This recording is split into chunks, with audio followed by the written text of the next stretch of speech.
वो मुझे शादी का झांसा दिया है। ऑलरेडी वो शादीशुदा था, पर मेरे को ये पता था वो पवारा है, तो लगातार मारपीट धमकी पिस्टल की नोक पे ही अपन को रखना चाह रहा था। बैठक हुई है, बैठक होने के बाद में वो सबके सामने बोलता है नहीं भाई पत्नी है। जब पहली बार बंदूक का मामला हुआ था कि वो मुझे कोनी रोड पे ले गया था, लेकिन अब मुझे यही लगता है कि तभी मुझे मार के निकल सकता है। परिवार को पता नहीं चले, बच्चों का नहीं तो अपहरण करवा देगा। उसने बच्चों को गिरा दिया था, लेकिन थाने में आके भी माफी मांग के फिर वो मुझे ले गया था। तो मतलब आप मदद के नाम से गया और कुछ उन्होंने मुझे अपशब्द बोल दिया या अपमानित किया। थाने में ऊपर में उनके दोनों भाइयों के माध्यम से मुझे धमकी दी गई और डराता धमकाता था, हैरेस कर रहा था कि मैं उसका अपहरण कर लूंगा। स्पर्श मल्टी स्पेशलिटी हॉस्पिटल आधुनिक एवं श्रेष्ठ किडनी विभाग फुल टाइम विशेषज्ञों की देखरेख में दे रहा है डायलिसिस की सुरक्षित और बेहतरीन सुविधा, साथ ही न्यूनतम दर पर हेल्थ पैकेज की सुविधा भी। स्पर्श मल्टी स्पेशलिटी हॉस्पिटल, एक एहसास अपनेपन का।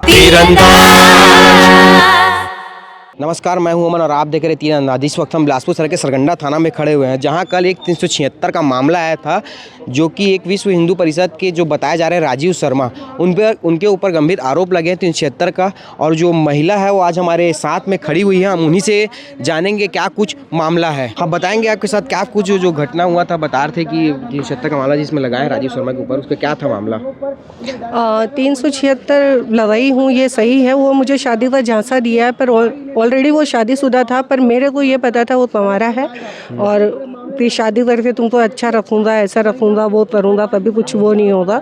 पर उसने ये सब नहीं करा। वो शादीशुदा भी निकला और उसके बाद में भी चलो अपन कॉम्प्रो करके चल रहे थे, तो लगातार मारपीट धमकी पिस्टल की नोक पे ही अपन को रखना चाह रहा था। हाँ, तो ये आपको पता कब चला कि वो शादीशुदा? आप लोग का कब से ये 5-6 महीने बाद में ही पता चल गया था सर। तो कितने साल से आप लोग का जो संबंध चल रहा है? 2022 से था, चौथा 2022 साल। से लगभग 4 साल हो गए। हाँ हाँ, तो आप इसके जब आपको पता चला तो इसके ऊपर कोई एक्शन नहीं लिया आपने? मैं सर कई बार थाना गई हूँ, कई बार समाज सेवी जो लोग हैं, अगर आप बोलो तो मैं नाम लूँ, बाकी अन्य समाज सेवी लोग हैं, उनके माध्यम से मतलब बैठक हुई है। बैठक होने के बाद में वो सबके सामने बोलता है नहीं भाई पत्नी है। जब पहली बार बंदूक का मामला हुआ था कि वो मुझे कोनी रोड पे ले गया था, उस समय में भी ये 3 लोग आए थे, समझौता करवा दिया। हर बार यही हो रहा था, समझौता समझौता समझौता। लेकिन अब मुझे यही लगता है कि तभी मुझे मार के निकल सकता है, क्योंकि बच्चे होने के बाद में उसको यही था बाहर में किसी को पता ना चले, या कुछ वो नहीं चले, या उसके परिवार को पता नहीं चले, बच्चे का नहीं तो अपहरण करवा देगा या जान से मार देगा। और जब वो 7 दिन की थी तो मैं थाने में गई भी थी, सिविल थाने में। उसने बच्चों को गिरा दिया था, लेकिन थाने में आके भी माफ़ी मांग के फिर वो मुझे ले गया था। तो आपका इन जो राजीव शर्मा है उनसे पहचान कैसे हुआ? मैं अपनी कुछ पर्सनल प्रॉब्लम थी मेरे हस्बैंड के साथ, तो काफ़ी दिनों से आ नहीं रहे थे। उसी की हेल्प के माध्यम से हर कोई हिंदू संगठन के पास जाता है, तो अपन भी कोई वीर साहू नाम के व्यक्ति थे, उनके पास हेल्प के लिए गई थी। तो उनसे मुलाकात हुई, उन्होंने बोला तुम भी शर्मा हम भी शर्मा, तो इधर उधर मत जाओ। फिर उनके पास हिंदू संगठन से जुड़े हुए व्यक्ति हैं क्या राजीव शर्मा? हाँ, बजरंग दल के जिला सुरक्षा प्रमुख है। अच्छा जी। तो आप इस पर क्या कर? मैं बजरंग दल वालों के पास में भी गई थी, सौमित्र गुप्ता जी के पास गई हूँ, विभूति सर को फ़ोन करी हूँ, गौरव धनखड़ जी को फ़ोन करी हूँ। ये तो राजीव शर्मा जी है जो विभागीय जिला मंत्री है, और विक्रांत केसरवानी जी के पास तो हाथ जोड़ी थी कि जब मैं आपसे नहीं मिली हूँ तो भी आप ऐसा ऐसा बोल दे रहे हो, लेकिन उनके माध्यम से मुझे कोई हेल्प नहीं मिली, उल्टा उन लोगों ने मुझे अपमानित करा। अच्छा, मतलब आप मदद के नाम से गया और कुछ उन्होंने मुझे अपशब्द बोल दिया या अपमानित किया। अच्छा, विक्रांत केसरवानी जी ने। तो जैसे सुनाई में आ रहा है कि जो राजीव शर्मा से आप एक बच्चा भी है? हाँ, बेटी है, ये जो अभी लाई हूँ आप लोगों के सामने ही है, 6 महीने की है। हाँ। तो इस पर क्या कार्रवाई चाहते हैं? जैसे अभी तो धारा लग चुका है, और हाँ। आपको कोई ये थाने में भी धमकी भी गया? हाँ, अभी मैं आई थी थाने में ऊपर में, उनके दोनों भाइयों के माध्यम से मुझे धमकी दी गई कि 7 दिन बाद में तो हमारा भाई आ ही जाएगा, फिर तुमको देख लेंगे। वहाँ पे पुलिस मैम भी थी, रिपोर्टर्स भी बैठे थे, और बहुत सारे अन्य लोग भी वहीं पे बैठे हुए थे।